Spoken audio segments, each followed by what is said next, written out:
하나님 말씀은 사도행전 4장 13절에서 31절까지 말씀입니다.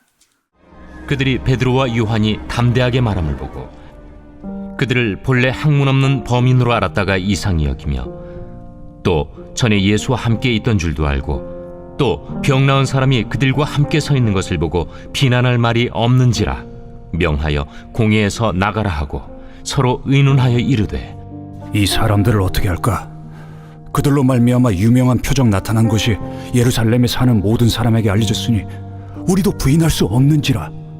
이것이 민간에 더 퍼지지 못하게 그들을 위협하여 이후에는 이 이름으로 아무에게도 말하지 말게 하자 하고 그들을 불러 경고하여 도무지 예수의 이름으로 말하지도 말고 가르치지도 말라 하니 베드로와 요한이 대답하여 이르되 하나님 앞에서 너희의 말을 듣는 것이 하나님의 말씀을 듣는 것보다 옳은가 판단하라. 우리는 보고 들은 것을 말하지 아니할 수 없다. 관리들이 백성들 때문에 그들을 어떻게 처벌할지 방법을 찾지 못하고 다시 위협하여 놓아주었으니 이는 모든 사람이 그 된 일을 보고 하나님께 영광을 돌림이라. 이 표적으로 병 나은 사람은 40여 세나 되었더라. 사도들이 노임에 그 동료에게 가서 제사장들과 장로들의 말을 다 알리니 그들이 듣고 한 마음으로 하나님께 소리를 높여 이르되 대주제여, 천지와 바다와 그 가운데 만물을 지은 이시여, 또 주의 종 우리 조상 다윗의 입을 통하여 성령으로 말씀하시기를 어찌하여 열방이 분노하며 족속들이 허사를 경영하였는고. 세상의 군왕들이 나서며 관리들이 함께 모여 주와 그의 그리스도를 대적하도다 하신 이로소이다.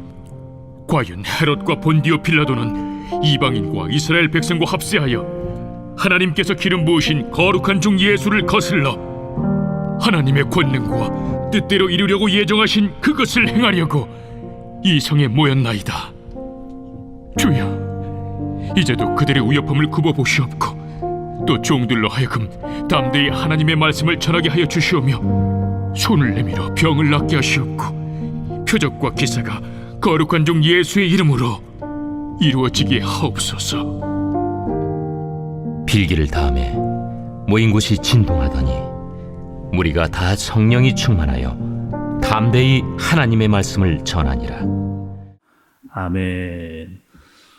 우리가 살펴봤던 사도행전 3장, 4장, 여러분 어떤 일이 있었습니까? 베드로와 요한이 사람을 고쳤습니다. 어떤 사람이었느냐? 걷지 못하는, 계속해서 성전 미문에 앉아 있었던 그런 장애인을 일어서도록 고쳤습니다. 그리고 그 일을 보고 나서 사람들이 와, 이게 도대체 무슨 일이냐? 다 베드로와 요한에게 사람들이 몰려들었죠. 그리고 그들에게 복음을 전했습니다. 그리고 사람들이 그들의 말씀을 듣고 회개하는 역사가 일어나고 지금 믿는 사람들이 점점점 많아지고 있는 그런 상황입니다. 이것을 좋아할 리 없는 사람들이 있었거든요. 그들은 누구였느냐? 종교 지도자들입니다. 왜냐? 사람들이 다 원래 우리에게 와야 돼요. 우리의 이야기를 들어야 될 그런 사람들이 지금 다 베드로와 요한에게 지금 가고 있는 상황입니다. 막 저들에게 능력이 나타나고 하나님의 말씀을 전하고 막 그들에게로 막 모이기 시작을 하니까 이거 가만두면 안 되겠다. 당장 저 베드로와 요한 잡아들여라, 옥에 가두어라, 이렇게 명령을 내린 거죠. 근데 잘 한번 생각을 해보세요. 따져보니까 이들이 특별히 잘못한 게 없거든요. 오래 가둬둘 수가 없습니다. 또한 제목도 분명하지를 않아요. 왜? 걷지 못하던 사람이 걸을 수 있게 된 것, 이게 잘된 일이고 옳은 일입니다. 장애인이 나와서 사람들과 지금 함께 생활할 수 있게 되어진 것, 걷기도 하고 뛰기도 하고, 이거 참 괜찮은 일이고 사람들은 다 이것이 옳다, 이렇게 지금 보고 있는 상황입니다. 그러니까 어쩔 수 없어서 이 장애인을, 이 베드로와 요한을 놓아줄 수밖에 없는 이제 그런 상황이 된 거죠. 대신에 베드로와 요한을 이들이 놓아주면서 이렇게 이야기했습니다. 다시는 하지 말라는 거예요. 다시는 예수의 일은 입 밖에도 꺼내지 말고 한 번만 더 끄집어내면 너희들 진짜 가만두지 않을 거다라고 그렇게 이야기를 하고 있는 그런 상황입니다. 베드로와 요한은 여러분 뭐라고 이야기했을까요? 그 지도자들 앞에서 한 번만 더 하면 너희들 가만두지 않겠다라고 말하는 그들의 위협 앞에서 그들은 뭐라고 이야기를 했을까? 한번 보시죠, 여러분. 19절, 20절의 말씀입니다. 베드로와 요한이 대답하여 이르되 하나님 앞에서 너희의 말을 듣는 것이 하나님의 말씀을 듣는 것보다 옳은가 판단하라. 우리는 보고 들은 것을 말하지 아니할 수 없다 하니 이렇게 이야기하는 거죠. 지금 가만두지 않겠다, 죽이겠다, 한 번만 더 그렇게 하면 너희들을 없애버리겠다 이렇게 이야기하고 있는 상황에서 이 두 사람 베드로와 요한이 너무 당당한 모습 볼 수 있어요.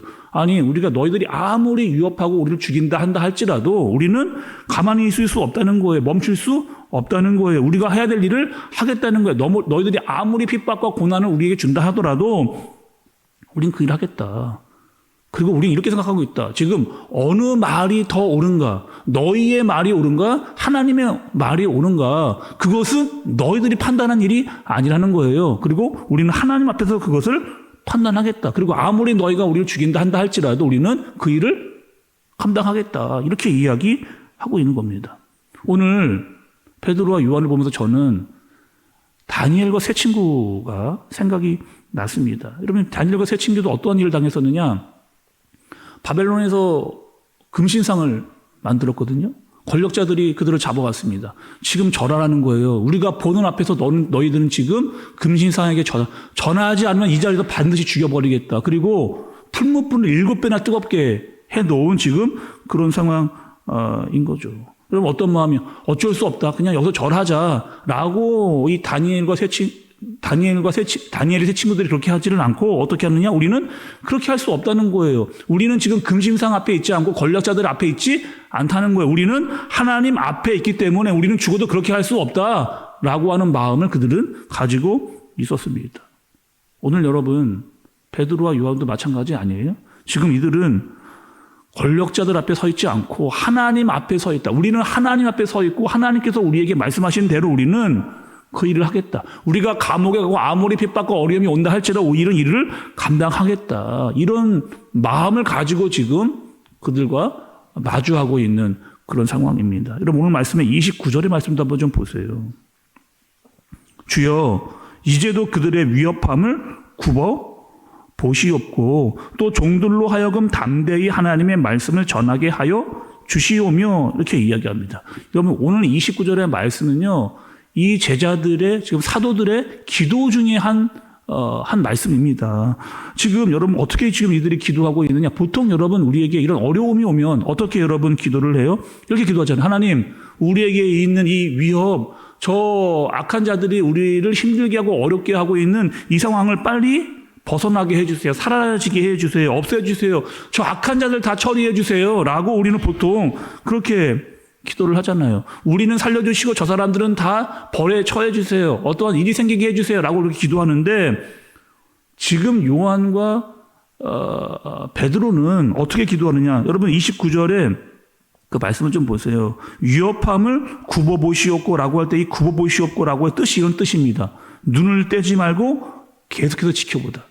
눈을 떼지 말고 계속해서 지켜보다 라고 하는 뜻을 가지고 있어요. 그러니 지금 이런 상황이거든요. 아무리 우리에게 권력자들의 위협과 핍박을 한다 할지라도 하나님 우리를 끝까지 지켜보아 주옵소서. 하나님 우리를 끝까지 지켜보아 주옵소서. 우리가 아무리 어렵고 힘든 일을 만난다 할지라도 하나님을 의지하겠사오니 우리를 끝까지 지켜보아 주옵소서. 주님의 일을 감당하게 해주시고 주님의 복음을 증거하게 해주시고 하나님의 증인으로 살게 하여 주옵소서. 끝까지 주님 그 모습을 지켜보아 주옵소서 라고 어떻게 해요? 기도하고 있는 그런 모습을 보여주고 있습니다. 오늘 이제 점점 여러분 오늘뿐만 아니고요. 앞으로 사도들과 교회에게 점점 어려운 일이 더 많이 생깁니다. 그리고 그 강도가 점점점 더 세져요. 그러나 우리는 위축되지 않게 하여 주옵소서. 하나님 우리를 끝까지 굽어 보아 주옵소서. 더 뜨거워지고 더 강력해지는 하나님의 말씀을 증거케 하여 주옵소서라고 이들이 기도하고 있는 거예요. 그리고 31절의 말씀을 좀 보시기 바랍니다. 빌기를 다함에 모인 곳이 진동하더니 무리가 다 성령이 충만하여 담대히 하나님의 말씀을 전하니라. 핍박과 고난이 있는데 위축되거나 작아지거나 도망가거나 피하지 않고 어떻게 하느냐? 이들이 기도하니 성령에 충만하여 하나님의 말씀을 더 담대히 증거하더라. 세상은 아무리 위협과 핍박을 준다 할지라도 우리는 고난 앞에 주눅들지 않습니다. 오히려 담대하고 우리는 해야 할 하나님의 말씀을 증거합니다. 뜨거워집니다. 이렇게 될 수 있는 이유는 뭐예요, 여러분? 지금 베드로와 요한과 사도와 교회가 이렇게 할 수 있는 이유가 뭐예요, 여러분? 하나님께 기도했습니다. 그리고 그들이 성령의 충만함을 받은 거예요. 하나님 앞에서 사는 겁니다. 그리고 우리를 굽어보시도록 기도하고 있는 거죠. 누구의 말이 옳으냐? 여러분 생각해 보세요. 누구의 말이 옳으냐? 세상의 말이 옳으냐? 하나님의 말이 옳으냐? 우리는 하나님의 말을 믿고 옳다고 믿으며 하나님의 뜻대로 사는 사람들이다 라고 기도하면서 담대히 나아가는 그런 기도. 여러분 우리도 오늘 이 아침 이 새벽 오늘 하루를 시작하면서 이 기도가 필요하지 않을까? 누구의 말이 옳으냐? 세상의 말이 옳으냐? 아니면 하나님의 말이 옳으냐? 우리를 끝까지 굽어 보시옵소서 라고 기도하고 담대하게 세상으로 나갈 수 있는, 그리고 여러분 복음의 증인으로 하나님의 사람으로 또 말씀을 증거하는 자로 그렇게 살 수 있는 오늘 하루가 되어지는 저와 여러분들 되어지시길 예수님의 이름으로 축복합니다. 기도하겠습니다. 하나님 아버지, 우리는 세상에서 위축되기 쉽습니다. 특별히 복음을 전할 때 그렇습니다.